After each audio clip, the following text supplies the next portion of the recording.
आप लोगों ने गायत्री मंत्र सुना होगा, जानते भी होंगे। कुछ लोगों को भले पढ़ना नहीं आता हो, पर यदि उनके सामने पढ़ा जाए तो वो साथ साथ दोहरा अवश्य देंगे। अच्छा, हम गायत्री मंत्र बोल रहे हैं, जिनको जिनको आता है वो हमारे साथ साथ बोलिए, तो हम जान जाएंगे कि किसको किसको आता है। ठीक है? ओम भूर्भुवः स्वः तत्सवितुर्वरेण्यं भर्गो देवस्य धीमहि धियो यो नः प्रचोदयात्।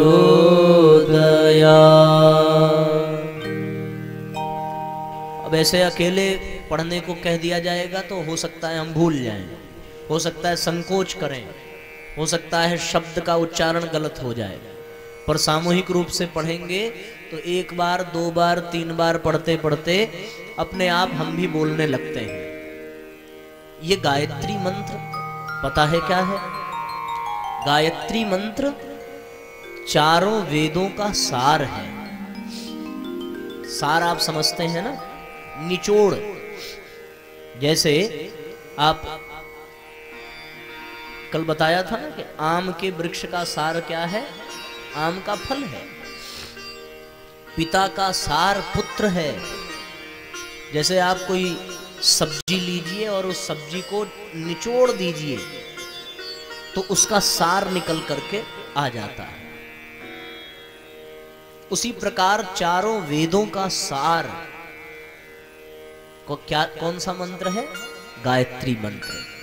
सार की विशेषता ये है कि उस छोटे से आम के फल में आम के पेड़ की सारी विशेषता उसमें मिल जाएगी आपको, सब। यानी आम के पत्ते में जो गुण है वो भी आम के फल में मिल जाएगा, उसके तना में, उसके छाल में, उसके जड़ में जो कुछ भी है, जितनी भी क्वालिटीज हैं वो सब आम के फल में आपको मिल जाएंगी। उसी प्रकार चारों वेदों का निचोड़, चारों वेदों का सार किसमें है? गायत्री मंत्र में। आम का पेड़ लगे और आम खाने को न मिले तो उस पेड़ का हमें कोई लाभ मिलेगा? नहीं। सार तो मिलना चाहिए ना। बच्चा वर्ष भर विद्यालय में पढ़ाई करे तो एक साल की पढ़ाई का सार क्या है? उस वर्ष एग्जाम के बाद उसे जो प्रमाण पत्र मिलता है वही साल भर का सार है। वो सर्टिफिकेट ही बता देता है कि ये इसने वर्ष भर क्या किया है। उसी प्रकार चारों वेदों का सार गायत्री मंत्र है। तो जिसको गायत्री मंत्र समझ में आ गया और जिसने गायत्री मंत्र जान लिया, उसको चारों वेदों को पढ़ने और जानने का सौभाग्य मिल जाता है। एक बात। दूसरा, अब आम के पेड़ से आपने आम लिया तो उस आम को यदि आप एक दो व्यक्ति को बांटना चाहें तो आप जो है काट करके दे देंगे। और परिवार बड़ा हो, कुछ रिश्तेदार भी आ जाएं, कुछ मेहमान भी आ जाएं, तब एक आम में आप सबको खिला पाएंगे? नहीं खिला पाएंगे। तो कुछ तो जुगाड़ लगाना पड़ेगा। तो फिर आप क्या करेंगे? उस आम को छील करके उसको निचोड़ेंगे, उसमें जल पानी मिला देंगे, दूध मिला देंगे, चीनी मिला देंगे, बन गया वो आम का रस। अब काट करके देते तो एक ही दो लोग खा पाते, रस बन गया तो उतने में आप 8-10 लोगों को भी वितरित कर सकते हैं कि नहीं? उसी प्रकार तो पेड़ का सार आम और आम का विस्तार वो आम रस। बात समझ में आ रही है? किसको किसको समझ में आ रही है? हाथ उठाओ जरा। हाँ, जो ध्यान से सुन रहे होंगे उन्हीं को समझ में आएगी। तो कहने का मतलब ये हो गया कि पेड़ का सार आम और आम का विस्तार आम का रस। उसी प्रकार वेद का सार गायत्री मंत्र, यानी गायत्री मंत्र मिल गया तो समझ लो वेद का फल मिल गया। और गायत्री मंत्र का विस्तार क्या है? गायत्री मंत्र का ही विस्तार ये श्रीमद् भागवत है। ये गायत्री मंत्र का विस्तार है। अभी हमने श्लोक पढ़ा कि सत्यम परम धीमहि। धीमहि शब्द कहां से आया? गायत्री मंत्र से आया। गायत्री मंत्र में है ना, भर्गो देवस्य धीमहि धियो यो नः प्रचोदयात्। 7 दिन में तो आपको गायत्री मंत्र हम सिखाई देंगे, हाँ पक्का। बस आप हमारे साथ साथ बोलना, तो 7वें दिन आप सोचेंगे कि बिना याद किए याद हो गया। ठीक है? तो गायत्री मंत्र में धीमहि शब्द है। गायत्री मंत्र कैसे? ओम भूर्भुवः स्वः तत्सवितुर्वरेण्यं भर्गो देवस्य धीमहि धियो यो नः प्रचोदयात्। देखो पिछली बार कम लोग साथ साथ में बोल रहे थे, अब की बार बोलने वाले साथ में उनकी संख्या ज्यादा है। तो ये गायत्री मंत्र में धीमहि शब्द आया। गायत्री मंत्र का अर्थ क्या है? गायत्री मंत्र का अर्थ है उस प्राण स्वरूप दुखनाशक, दुख को मिटाने वाला, सुख स्वरूप श्रेष्ठ तेजस्वी। बात समझ में आ रही है? दुखनाशक सुख स्वरूप श्रेष्ठ तेजस्वी परमात्मा को हम अपनी अंतरात्मा में धारण करें। वह परमात्मा हमें सन्मार्ग की ओर प्रेरित करे। और यही अर्थ इस श्लोक का भी है। इसमें आपने सुना जन्माद्यस्य यतोऽन्वयादितरत, ये गायत्री मंत्र का ही अर्थ बता रहा है। गायत्री मंत्र का जो पहला शब्द है, पहला शब्द बताओ क्या है गायत्री मंत्र का? ओम पहला शब्द नहीं है। गायत्री मंत्र का पहला शब्द है तत्सवितुर्वरेण्यम। तो तत्सवितुर्वरेण्यम का जो अर्थ है, तत् माने उस, सवितुर यानी उस, यानी कौन? सविता। सविता किसको कहते हैं? कौन से भगवान को? सूर्य भगवान को। उनका एक नाम सविता भी है। सविता का अर्थ क्या है? सविता प्रसविता भव, जो सारी सृष्टि का प्रसव करता है उसको सविता कहते हैं। तो सूर्य सविता नहीं है, बल्कि जो सूर्य को भी प्रकाशित कर रहा है। वे सूर्य प्रकाश कहां से पा रहा है? हम तो प्रकाश सूर्य से पा रहे हैं, पर सूर्य प्रकाश जिससे पा रहा है उसको सविता कहते हैं। तो वो सविता कौन? जो सारे संसार को प्रकाशित कर रहा है, सारे संसार को जन्म देने वाला। जन्माद्यस्य तत्सवितुर्वरेण्यम, उस परमात्मा को हम वरण करें। किसको? अब इसमें अगला लिखा ना कि तेने ब्रह्म हृदय आदि कवये मुह्यन्ति यत सूर्यः। भर्गो, भर्ग यानी मिटाने वाला।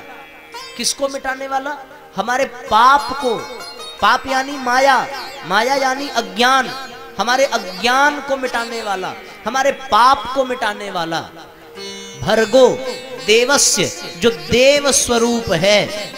देवस्य धीमहि, जो हमारी, जिसको हम धारण करें। धियो यो नः, जो हमारी बुद्धि को प्रचोदयात्, सन्मार्ग की ओर प्रेरित करें। ये और यही अर्थ इसका भी है कि तेजो वारि मृदा यथा विनिमयो, जो माया के प्रभाव को नष्ट कर देता है। सत्यम परम धीमहि। तो गायत्री मंत्र का विस्तार क्या है? श्रीमद् भागवत है। गायत्री मंत्र में कितने अक्षर होते हैं, कोई बता सकता है? पता है किसी को? अगर हाथ ऊपर करो पता हो तो। गायत्री मंत्र में कितने अक्षर हैं? गायत्री मंत्र में 24 अक्षर हैं। कितने अक्षर? जरा जोर से बोलो। और भागवत में भगवान के कितने अवतारों की कथा है? 24 अवतारों की कथा है। भागवत में 24 अवतार हैं। इस सृष्टि में 24 प्रकार के तत्व हैं। भगवान दत्तात्रेय के 24 गुरु हैं। ये सबका विस्तार, सबकी व्याख्या गायत्री मंत्र के एक एक अक्षर में छिपी हुई है। गायत्री मंत्र का 24 अक्षर, गायत्री मंत्र का 24 अक्षर भागवत के 24 अवतारों की व्याख्या करता है। दत्तात्रेय के 24 गुरु की व्याख्या करता है और सृष्टि के 24 तत्वों का वर्णन करता है। तो इसका अर्थ क्या हो गया? अच्छा आप एक बात बताओ, चारों वेद कोई याद कर सकता है? कोई कर सकता है? नहीं। पूरी भागवत किसी को याद हो सकती है? नहीं। लेकिन शास्त्र ये कहता है और ऋषि ये कहते हैं कि जिनको गायत्री मंत्र पढ़ने आ गया, जिनको गायत्री मंत्र समझ में आ गया, उनको चारों वेदों का और पूरे भागवत के पाठ का एक साथ पुण्य प्राप्त होगा। भगवान के 24 अवतार हैं। नरसिंह अवतार, वामन अवतार, राम अवतार, परशुराम अवतार, कृष्ण अवतार। आप अगर कृष्ण भगवान के मंदिर में जाएंगे तो राम जी के मंदिर में नहीं जा पाएंगे। आप अगर राम जी के मंदिर में जाएंगे तो नरसिंह भगवान के मंदिर में नहीं जा पाएंगे। आप अगर नरसिंह भगवान के मंदिर में जाएंगे तो फिर परशुराम के मंदिर में नहीं जा पाएंगे। मतलब ये हुआ कि एक समय में आप किसी एक ही अवतार को प्रणाम कर सकते हैं। लेकिन सिद्धांत ये कहता है कि जिनको गायत्री मंत्र याद हो गया, वो एक ही मंत्र से भगवान के 24 अवतार को प्रणाम करने का फल प्राप्त कर सकते हैं। पूछो कैसे? पूछो, जोर से पूछो। हाँ, एक साथ पूछो जरा। ऐसे जैसे देखो कि आपको अंधेरे में जाना हो तो टॉर्च की जरूरत पड़ेगी, आपको समय देखना हो तो घड़ी की जरूरत पड़ेगी, आपको कुछ गुणा गणित करना हो तो कैलकुलेटर की जरूरत पड़ेगी, है जिसमें प्लस माइनस करते हैं। आपको कहीं जाना हो और रास्ता न पता हो तो रास्ता भी किसी से पूछना पड़ेगा। पड़ेगा कि नहीं पड़ेगा? आपको अपना कोई संदेश भेजना हो तो या तो आप किसी को भेज करके वहां पहुंचाएंगे या खुद लेकर के जाएंगे। ये सारी चीजें हैं ना। अब आपको न टार्च दिया जाए, न पता बताया जाए, न घड़ी दी जाए, न कैलकुलेटर दिया जाए और न ही चिट्ठी पहुंचाने के लिए कहा जाए। इन सब के बदले में आपको केवल एक मोबाइल दे दिया जाए। तो अब मोबाइल जैसे मिलेगा, उस मोबाइल में आपको कैलकुलेटर भी मिल जाएगा, मोबाइल में आपको टॉर्च भी मिल जाएगी, मोबाइल में आपको घड़ी भी मिल जाएगी, मोबाइल से आप बिना गए मैसेज भी भेज पाएंगे, मोबाइल से आप बात भी कर पाएंगे। इतनी सारी चीजें केवल एक मोबाइल में मिल जाती हैं। मिल जाती है कि नहीं? उसी तरीके से पूरी भागवत और पूरे वेद और जितने भी श्रेष्ठ साहित्य हैं, उन सब को आप पढ़ें या न पढ़ें, जाने या न जाने, आप केवल गायत्री मंत्र पढ़ लीजिए, केवल गायत्री मंत्र सीख लीजिए, तो सारे शास्त्र, पुराण, वेद, वेदांत, भगवत जितने भी ग्रंथ हैं, सबको पढ़ने का लाभ आपको मिल जाएगा। है कि नहीं फायदे का सौदा? पूरी भागवत पढ़ने की जरूरत नहीं, पर आपको गायत्री मंत्र जीवन में धारण करना पड़ेगा। ये संसार में सबसे बड़ा मंत्र पता है कौन सा है? गायत्री मंत्र ही है। गायत्री चालीसा में लिखा है, महामंत्र जीतने जग माही, महामंत्र जितने जग माही। को गायत्री सम नाही, को गायत्री सम नाही। महामंत्र जितने जग माही, महामंत्र जितने जग माही। को गायत्री सम नाही, को गायत्री सम नाही। अच्छा, कौन कौन पढ़ सकता है इस मंत्र को, ये भी सोचो जरा। आप तो पढ़ सकते हो, पर यहाँ शास्त्र क्या कहता है? जो सधवा सुमिरे चित लाई, जो सधवा सुमरे चित लाई। सधवा यानी जो सुहागन हो, जो अपने पति के साथ रहती हो। जो सधवा सुमिरे चित लाई, अपने चित्त में गायत्री मंत्र का सुमिरन करती है।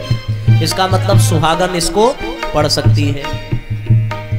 अक्षत सुहाग सदा सुखदाई, अक्षत सुहाग सदा सुखदाई।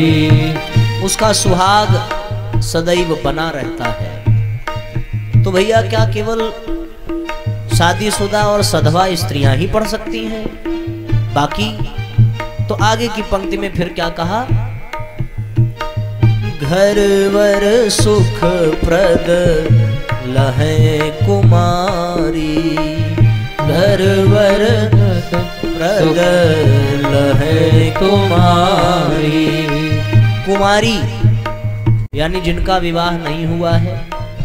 घर वर सुख प्रद, यदि कुंवारी कन्याएं गायत्री मंत्र का जाप करें तो उनको घर वर सुखप्रद, अच्छा घर और अच्छे वर की प्राप्ति होगी।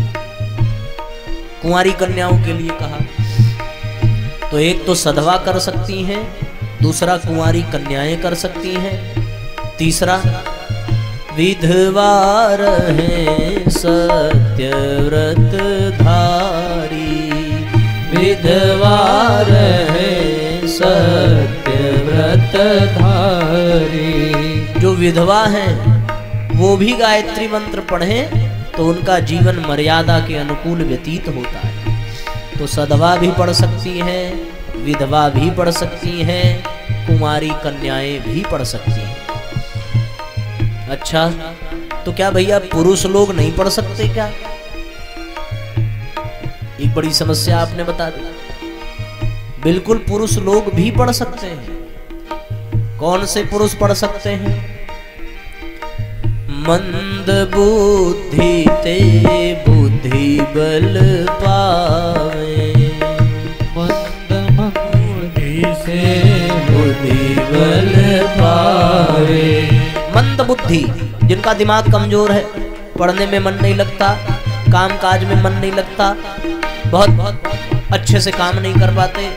मंद बुद्धि क्या पावे? बुद्धि बल पाते हैं। और मंद बुद्धि ते बुद्धि बल पावे, मंद बुद्धि ते बुद्धि बल पावे। रोगी रोग रहित भय जावे, रोगी रोग रहित है जावे। जो रोगी हैं उनका रोग ठीक हो जाता है। जो मंदबुद्धि हैं उनकी बुद्धि बढ़ जाती है। दारिद्र मिटे कटे सब पीरा, दारिद्र मिटे कटे सब पीरा, दारिद्र मिटे कटे सब दारिद मिटे कटे सब पीरा, नाशे दुख हरे भवभीरा, नासे रोग हरे भवभीरा। इसका जाप करने से गायत्री मंत्र आ गया साउंड वाला बोला ही जाए।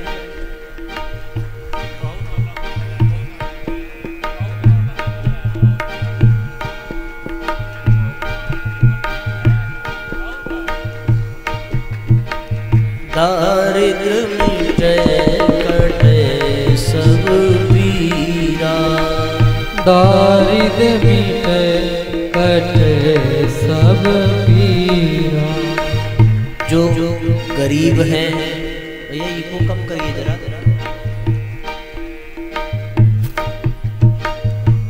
जिनके पास धन का अभाव है, दारिद्र मिटे कटे सब पीरा। उनकी गरीबी, उनकी निर्धनता, उनका दारिद्र्य गायत्री मंत्र जपने से दूर हो जाता है। और नासय रोग हरय भव भीरा, उनके जीवन में जो रोग शोक हैं सब समाप्त हो जाते हैं। एक और बड़ी बात, जिनके यहाँ भूत बाधा हो, प्रेत पिशाच का भय हो, अकाल मृत्यु की संभावना आती हो, जिनका गर्भपात हो जाता हो, उनके लिए भी लिखा है, भूत पिशाच सबे भय खावे, भूत पिशाच सबे भय खावे। यम के दूत निकट नहीं आवे, यम के दूत निकट नहीं आवे। जो जो शरण तुम्हारी आवे, जो जो शरण तुम्हारी आए, सो सो मन वांछित फल पावे, सो सो मन वांछित फल पावे, सो सो मन वांछित फल पावे, सो सो मन वांछित फल पावे। तो जिनके जीवन में गायत्री मंत्र होता है बंधुओं माताओं, उनके जीवन में कोई समस्या ही नहीं रह जाती। आप विचार करके देखिए जरा, गायत्री मंत्र की शक्ति इतनी प्रभावकारी है कि जो जो समस्याएं सामान्य जनजीवन में आती हैं, उन समस्याओं का समाधान गायत्री जपने वाले को मिलता है। अच्छा, ये बात हम आपको बता क्यों रहे हैं? हम इसलिए बता रहे हैं कि जो भागवत कथा हम सुन रहे हैं, वो भागवत कथा जो है गायत्री मंत्र का ही विस्तार है, जैसा हमने आपको बताया। तो जिसको गायत्री मंत्र आ जाए, वो अपने आप भागवत के सभी पुण्य सुनने के और जीवन में धारण करने के बड़ी सहजता से प्राप्त करता चला जाता है। इसलिए साथियों, जीवन में आप पूरी भागवत कथा सुनिए, बहुत अच्छी बात है, पर आपको कम मेहनत में और सारा लाभ चाहिए तो साथियों संत ये स्वीकार करते हैं और ऋषियों ने बताया है कि गायत्री मंत्र का उच्चारण करने से समूचे भागवत का आध्यात्मिक लाभ प्राप्त होता है। इसलिए हम सबको गायत्री मंत्र को सीखने की आवश्यकता है। बताओ, हाथ उठाओ, किसको किसको गायत्री मंत्र आता है? अब ऐसे कितने लोग हैं जो प्रतिदिन गायत्री मंत्र पढ़ते हैं? बहुत कम लोग हैं, मुश्किल से 10 लोग हैं। अब कल जब हम ये प्रश्न पूछेंगे तो सबके हाथ उठने चाहिए। कब पढ़ना है, कैसे पढ़ना है, कितना पढ़ना है, ये हम आपको बताते हैं। एक बात तो आप सब स्पष्ट समझ लेंगे कि गायत्री मंत्र हर व्यक्ति पढ़ सकता है, चाहे वो सधवा हो, चाहे विधवा हो, चाहे कुंवारी हो, चाहे स्त्री हो, चाहे पुरुष हो, चाहे बालक हो, चाहे बालिका हो, चाहे पुण्यात्मा हो, चाहे पापी हो, चाहे वकील हो, चाहे डॉक्टर हो, चाहे इंजीनियर हो, चाहे कथावाचक हो, चाहे श्रोता हो, चाहे जो हो। गाय, भैंस, बैल, बकरी, ईटा, पाथर सब गायत्री मंत्र पढ़ सकते हैं। क्यों पढ़ सकते हैं? गायत्री गय यानी प्राण। गय का मतलब क्या होता है? बोलो जरा। प्राण। जिसमें प्राण हो वो होता है प्राणी। और गायत्री मंत्र प्राणों का त्राण करती है। गायत्री, गय यानी प्राण और त्र यानी त्राण, प्राण का उद्धार करने वाली। तो जिन जिन में प्राण है वे सब गायत्री पढ़ सकते हैं कि नहीं? तो क्या भैंस, बकरी, बैल में प्राण नहीं है? वृक्षों में प्राण नहीं है? वे भी गायत्री मंत्र पढ़ सकते हैं, उन्हें भी कोई मना नहीं कर सकता। क्यों? क्योंकि गायत्री विश्व माता है। इस विश्व में जितने भी प्राणी हैं सब पर गायत्री माता कृपा करती है। अब गायत्री मंत्र साथियों जीवन में हमें अभ्यास में लाने की आवश्यकता है। क्यों लाने की आवश्यकता है? इसलिए लाने की आवश्यकता है कि जिस कथा को आप सुन रहे हैं और अगले 4-5 दिन और सुनेंगे, उस कथा का विस्तार गायत्री मंत्र से हुआ है।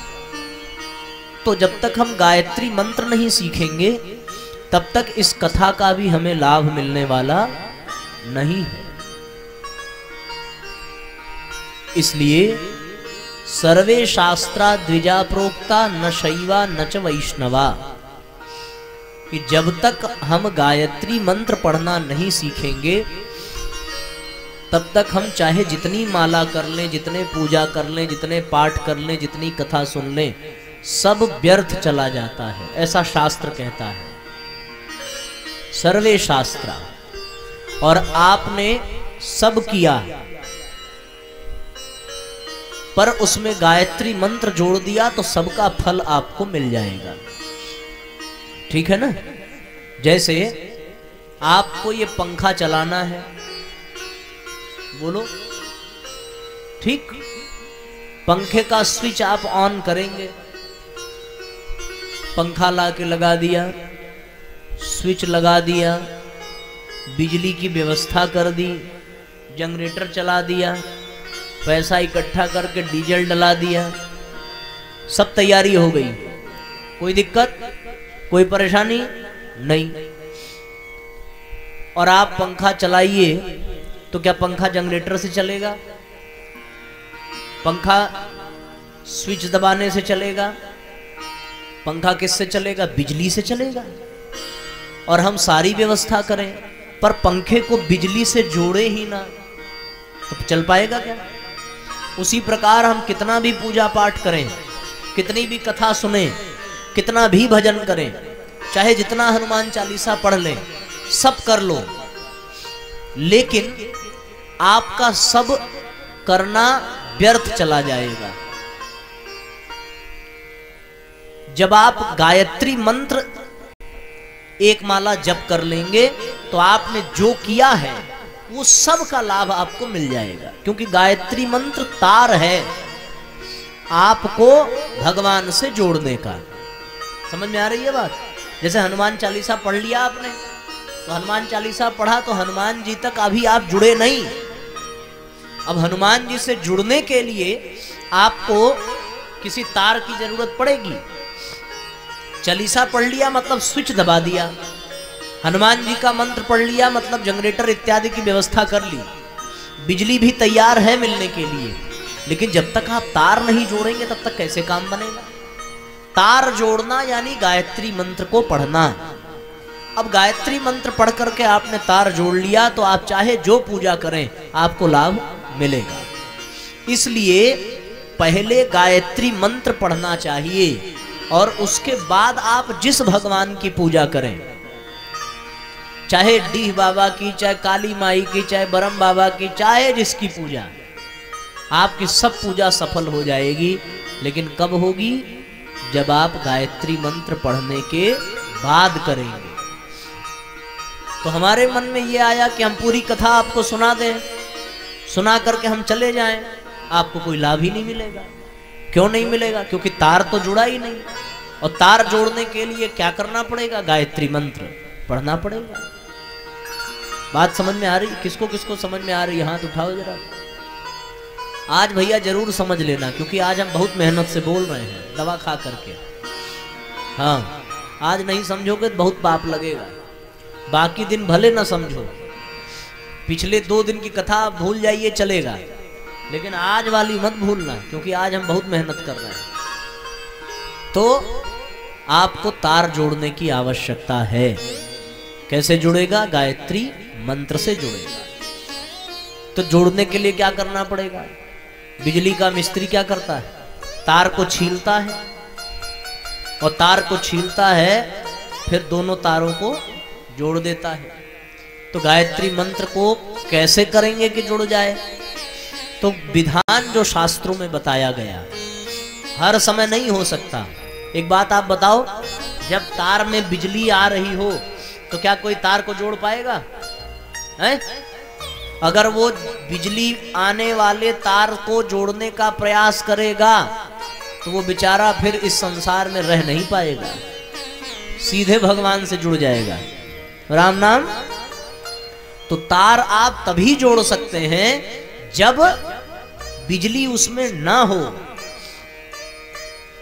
तो गायत्री मंत्र आप कब पढ़ सकते हैं? आप गायत्री मंत्र तब पढ़ सकते हैं जब बिजली ना हो। बिजली कब ना हो? तो उसके लिए शास्त्रों में 2 समय बताए गए। भगवान ने कहा कि हम 2 टाइम बिजली काट देंगे, आप उस समय तार जोड़ देंगे तो आपको लाभ मिल जाएगा, और बाकी दिन भर बिजली रहेगी। 2 समय कौन सा बताया? बोले पहला समय बताया सूर्योदय का, जब सूर्य भगवान उदित होते हैं उस समय भगवान बिजली काट देते हैं। क्यों? अगर बिजली न काटते तो अंधेरा होता क्या? अभी सूर्योदय होने वाला है, सूर्योदय हो गया है। तो शास्त्र ये कहता है कि सूर्योदय से 2 घंटा पहले और सूर्योदय के 1 घंटा बाद तक आप गायत्री मंत्र पढ़ सकते हैं।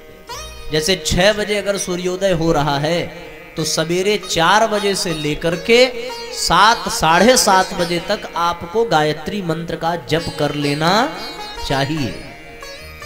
ये भैया बड़ी मुश्किल है, सवेरे तो आंखें नहीं खुलती है, और अब तो ठंडी आ रही है, अब रजाई में घुस जाएंगे तो फिर चाहे शत्रु आ जाए चाहे भूकंप आ जाए हम निकल नहीं सकते। और आप कह रहे हैं 4 बजे से गायत्री मंत्र, दिमाग खराब है क्या? तो एक और रास्ता है, और वो रास्ता क्या है? सूर्यास्त का। सूर्यास्त से आधा घंटा पहले और सूर्यास्त के 1 घंटा बाद, जैसे 6 बजे अगर शाम को सूर्यास्त हो रहा है तो आप 5, सवा 5 पर गायत्री मंत्र का जप प्रारंभ कर सकते हैं, और सूर्यास्त के 1 घंटे बाद यानी शाम के 7 बजे तक गायत्री मंत्र पढ़ सकते हैं। ये 2 समय बिल्कुल शास्त्रीय समय है। इस समय में आपको लाभ बहुत बढ़िया से मिलेगा। यही 2 समय। अब जिनको इसमें भी समय न मिले उनको परेशान होने की जरूरत नहीं है, क्योंकि बिजली वाला समझदार होता है ना। कभी कभी बिजली तार में बिजली हो तब भी वो जोड़ देता है। कैसे? पिलास लेकर के। हैं? क्यों भैया? तार में बिजली है तो आप पिलास लेकर के जोड़ देते हैं, जुड़ जाती है ना। तो कभी कभी बिजली हो तब भी आप गायत्री मंत्र पढ़ सकते हैं, यानी सूर्योदय सूर्यास्त के अतिरिक्त भी, लेकिन उसका लाभ कम मिलेगा और सबसे अधिक लाभ मिलेगा सूर्योदय के समय और सूर्यास्त के समय। जब तो किस दिशा में मुंह करके पढ़ना चाहिए? बोले उस दिशा में जिस दिशा में सूर्य भगवान हो। तो सवेरे सूर्य भगवान कहाँ रहते हैं, किस दिशा में? बोलो, पूरब दिशा में। तो सवेरे गायत्री मंत्र पढ़िए पूरब दिशा की ओर मुंह करके, शाम को गायत्री मंत्र पढ़िए पश्चिम दिशा की ओर मुंह करके। कैसे पढ़ना है? आप अपने शरीर को स्वच्छ कर लीजिए, साफ सुथरा, यानी स्नान कर लीजिए। दिन भर जो कपड़े आपने पहने हैं उसे निकाल करके साफ सुथरा कपड़ा पहन लीजिए और उसको पहनने के बाद आप बिल्कुल कमर सीधी ऐसे कर लीजिए, करिए। सब लोग, जितने लोग यहां बैठे हैं, जिनकी कमर ठीक ठाक है, तन करके बैठिए। तो दोनों हाथों को ऐसे गोद में रख लीजिए अपने नाभि के पास। मेरुदंड को बिल्कुल सीधा कर लीजिए, आंखें बंद कर लीजिए, सब बंद कर लो। हम देख रहे हैं, जिसकी खुली होगी बहुत मारेंगे। आंखें सब लोग बंद कर लीजिए।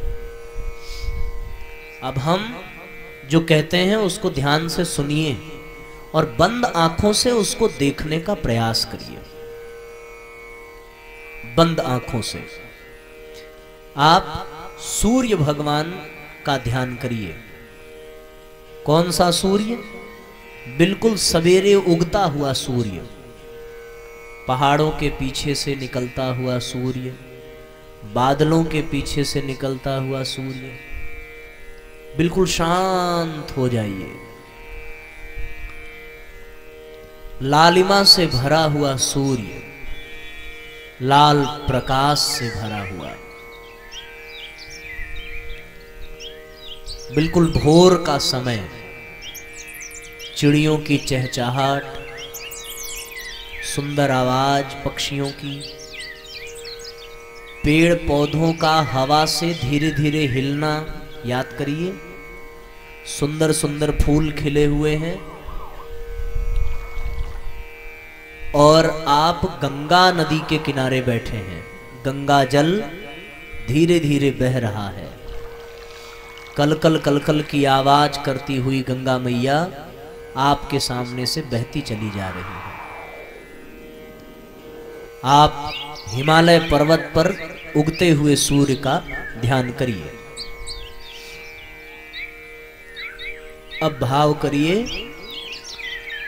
कि सूर्य देवता का प्रकाश आपके मस्तक पर पड़ रहा है, आपके माथे पर।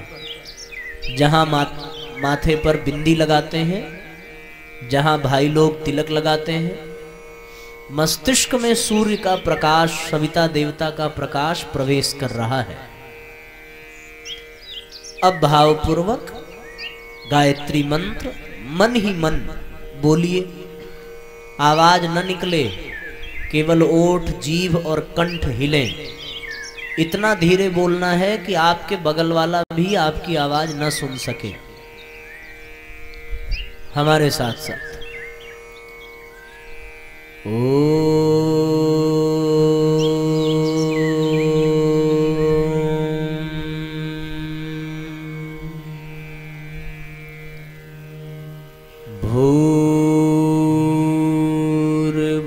भूर्भुवः स्वः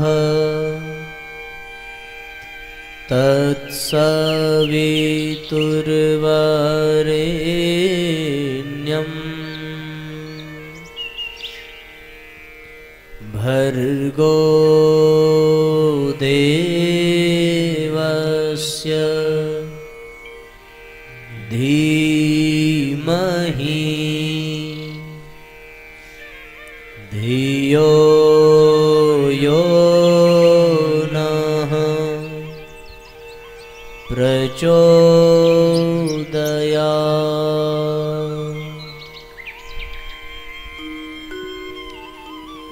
दोनों हाथों से आपस में रगड़िए। अभी आंख बंद ही रखेंगे, हाथों को रगड़िए। अब हाथ जोड़कर सूर्य भगवान को प्रणाम करिए और अपने नेत्रों को धीरे से सहलाइए और फिर धीरे धीरे आंखों को बहुत आराम से खोल लीजिए।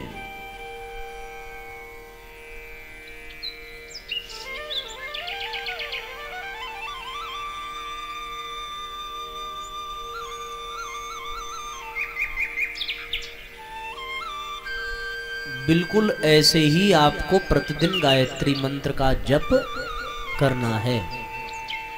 कौन कौन कर रहा था हाथ उठाओ जरा। सबने किया? हाथ नीचे करो। किसको किसको अच्छा लगा? सबको अच्छा लगा। कौन कौन प्रतिदिन करेगा? सब लोग करेंगे। जो करेंगे केवल वही कथा सुनने कल आएंगे। जो नहीं करेंगे वो अपने घर पे रहेंगे। क्या करेंगे आके जब यहाँ की बात को मानना ही नहीं है? तो हमें तो भीड़ इकट्ठा नहीं करनी है। हमें कम लोग चाहिए पर दमदार लोग चाहिए जो बात माने। तो जिनको बात माननी हो वे लोग ये काम करेंगे, तब कल कथा में आएंगे। हमें ये प्रचार नहीं करना कि हमारी कथा में बहुत हजारों लोगों की भीड़ होती है। ऐसे ही यहाँ जगह कम पड़ रही है तो हम तो छांट देंगे तुरंत। कल आप आएंगे तो हम पूछेंगे कब करना है। बताया था सवेरे स्नान करके करिए। थोड़ा जल्दी उठ जाइए आराम से, और सुबह समय न मिले तो शाम को कर लीजिए। सबको करना है। अच्छा, कितनी देर करना है? कितनी देर? 3 मिनट? 3 घंटा? भैया सत्यानाश ही कर दोगे। एक ही दिन में भगवान को पा जाओगे भाई। 3 घंटा ना ना। आपको बच्चों केवल 15 मिनट करना है। कितनी देर? केवल 15 मिनट। घड़ी सेट करके रख लेना, मोबाइल सेट करके रख लेना। केवल 15 मिनट। 15 मिनट कौन कौन कर पाएंगे? हाथ उठाओ जरा, किसको समय मिल जाएगा। अरे वाह वाह, तालियां बजाओ आप, मजा आ गया, बहुत बहुत। अब देखो भैया, आपका पूरा गांव गायत्रीमय हो। बोलिए गायत्री माता की जय। बोलिए परम पूज्य गुरुदेव की जय। अगर आप इतना करने लगे तो आपको भागवत सुनने का पूरा फल मिलेगा। पूरा पूरा 100%, कोई संशय नहीं है। बस आपको कब करना है? सवेरे। कितनी देर? 15 मिनट। कब तक? जब तक जिंदा हो तब तक। ऐसा नहीं आज रविवार है आज कर लिया, कल सोमवार है कल कर लिया, नहीं। कभी भी। मान लो बीमार पड़ गए, तब बीमार पड़ गए और स्नान नहीं कर सकते तो शरीर को पोंछ करके कपड़ा बदल के करिए। आप जल्दी आराम मिलेगा आपको। फिर एक समस्या आती है, कहीं यात्रा में हो तब न कर पाए, मान लो तब न कर पाए तो आज का 15 मिनट और कल का 15 मिनट, कितनी देर हो गया? आधा घंटा। तो जिस दिन नहीं किया उसका अगले दिन करना पड़ेगा। और फिर एक बार गायत्री मंत्र पढ़ के भगवान से माफी मांगना कि कल हम नहीं कर पाए। एक समस्या आती है महिलाओं के पास कि जब महीने में मासिक धर्म आता है तब महिलाओं में ये प्रश्न होता है कि हम क्या करें, सब छूट जाता है। तो उस समय आपको बोलना नहीं है। जैसे जीभ ओठ का उच्चारण अभी किया ना आप लोगों ने, बिना बोले मन ही मन में बोलना है। ओठ नहीं हिलाना, कंठ नहीं हिलाना, आवाज नहीं निकालनी। इसको कहते हैं मानसिक जप। सांस अंदर खींचते समय एक बार गायत्री मंत्र, सांस बाहर छोड़ते समय एक बार गायत्री मंत्र। आप उस समय उन 5-7 दिनों में भी आप मानसिक गायत्री मंत्र का जाप कर सकते हैं। और जब आप प्रतिदिन गायत्री मंत्र का जाप करने लगेंगे तो आपके परिवार में सारा क्लेश, कलह, चिंता मिटती चली जाएगी, पैसे का अभाव समाप्त हो जाएगा, जो समस्याएं हैं आपकी समाप्त होती चली जाएंगी। कैसे? गायत्री मंत्र के प्रभाव से।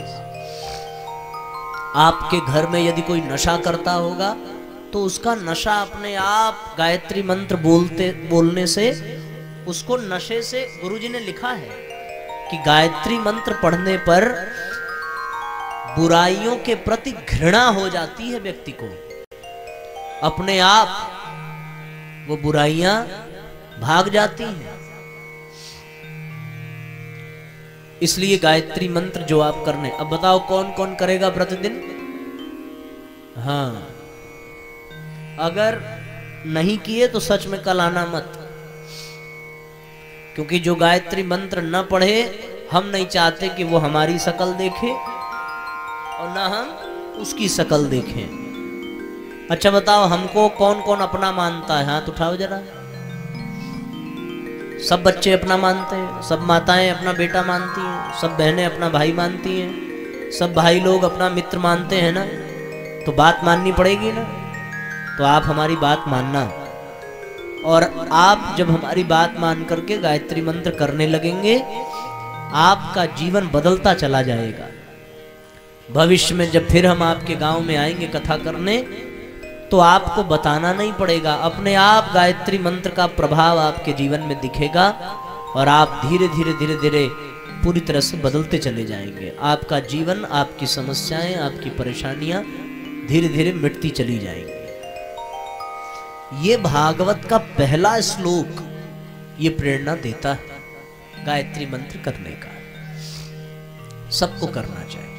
इसी को कहते हैं साथियों उपासना। क्या कहते हैं? उपासना। सूर्य भगवान के पास बैठना। उसके बाद आप जो पूजा करते हैं करिए। हनुमान चालीसा पढ़ते हैं, बहुत बढ़िया। दुर्गा जी का आरती करते हैं, बहुत अच्छी बात है, खूब करिए। जो मर्जी सो करिए, लेकिन 15 मिनट गायत्री मंत्र उसमें जुड़ना।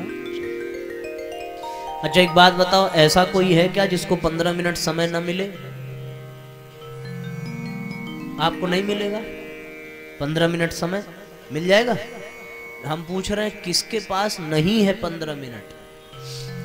अच्छा 24 घंटे तो भगवान ने सबको दिए हैं ना, किसी को 25 घंटा दिया है?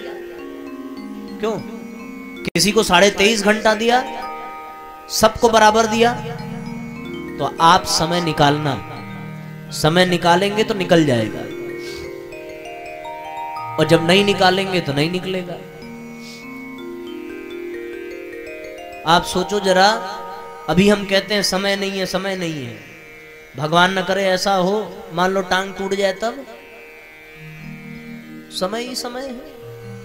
तो भगवान के काम में समय लगाएंगे तो आपका समय बेकार नहीं जाएगा, नहीं तो फिर समय ऐसे ही खत्म हो जाएगा, आप समय निकाल नहीं पाएंगे। इसलिए समय निकालो। देखो ये कितना बड़ा आश्चर्य, गायत्री मंत्र का प्रभाव। पहले दिन दूसरे दिन हम लोग कितना शोरगुल हो रहा था, आज यहां से लेकर के वहां तक एक बच्चा आवाज नहीं कर रहा है। क्यों? गायत्री मंत्र का ये प्रभाव है, बांध देता है बिल्कुल, इधर उधर मन को भटकने नहीं देता। गायत्री मंत्र मन की चंचलता मिटा देता है और पूरी तरीके से मन को शांत कर देता है और बुद्धि पवित्र कर देता है। ये गायत्री मंत्र की विशेषता है। बोलिए गायत्री माता की जय।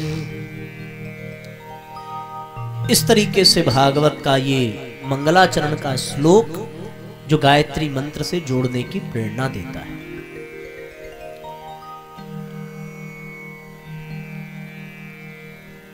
आइए थोड़ी देर फिर से गायत्री मंत्र का हम सभी गान करें। अब जिसको नहीं आएगा ना, उनको भी इस बार आ जाएगा। है ना, अपने आप सबको बोलना आ जाएगा।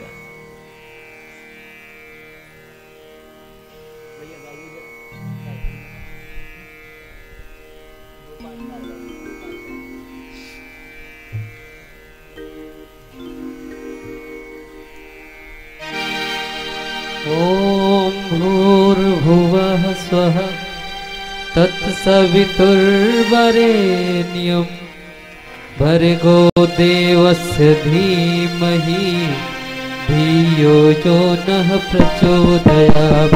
ॐ भूर्भुवः स्वः तत्सवितुर्वरेण्यं भर्गो देवस्य धीमहि धियो यो नः प्रचोदयात्।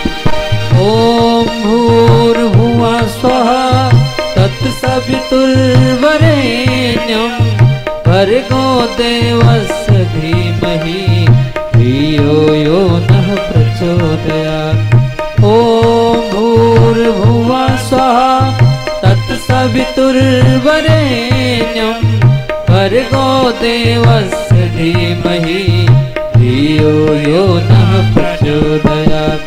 ॐ भूर्भुवः स्वः तत्सवितुर्वरेण्यं भर्गो देवस्य धीमहि धियो यो नः प्रचोदयात्। ॐ भूर्भुवः स्वः तत्सवितुर्वरेण्यं भर्गो देवस्य धीमहि धियो यो नः प्रचोदयात्।